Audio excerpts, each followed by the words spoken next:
Workday 2 for President Trump brought more executive actions, more meetings with business leaders, and word that a new Supreme Court nominee is only days away.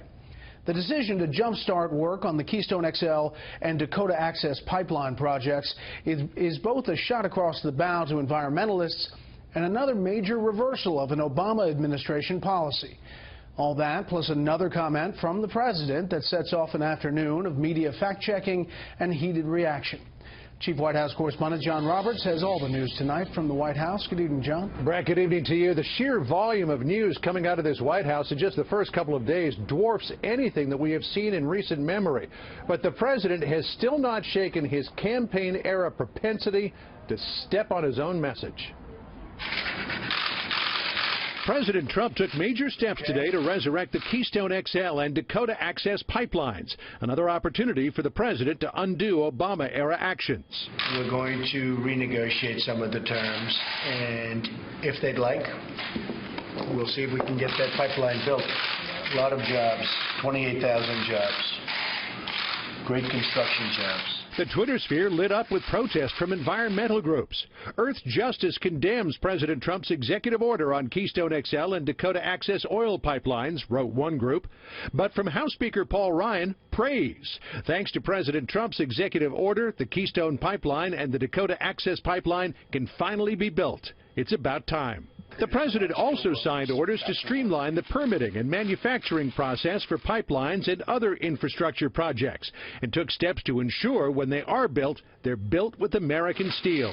We will build our own pipeline. We will build our own pipes. That's what it has to do with, like we used to in the old days.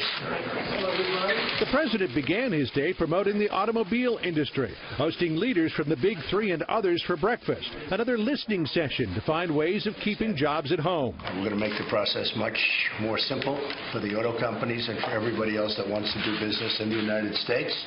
I think you're going to find this to be from very inhospitable to extremely hospitable. Amid all the talks about jobs and infrastructure, the president today revealed he is very close to naming his choice to fill the Supreme Court seat left vacant by the death of Antonin Scalia last year. Appeals court judges Neil Gorsuch, Thomas Hardiman, and William Pryor are said to be the front-runners. Sometime next week, I'll be making my decision. This week we'll be announcing. Next week we have outstanding candidates, and we will pick a truly great Supreme Court justice. But I'll be announcing it sometime next week. Despite the magnitude of news coming out of the White House today, it was again overshadowed by a message-robbing remark by the president. Meeting with congressional leaders last night, President Trump insisted he would have won the popular vote had 3 to 5 million people not voted illegally. This morning, the House Speaker said he'd seen nothing to back that up.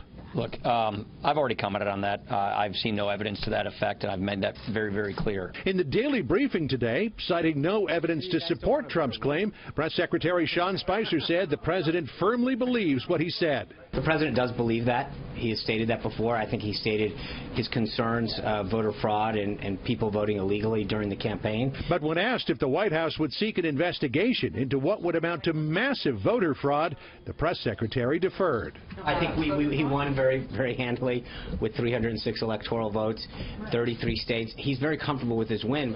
As a candidate, Donald Trump seemed to take himself off message just about every week until he finally developed message discipline. He's quickly learning that as president in Washington, even a casual aside in a private conversation can quickly become the headline of the day. Brett? Yeah, Democrats jumped on that, John. What percentage of that briefing do you think dealt with that question? I would say it was probably about 20%, but still, that's more than he would want. Yeah. John Roberts live on the North Lawn. John, thank you.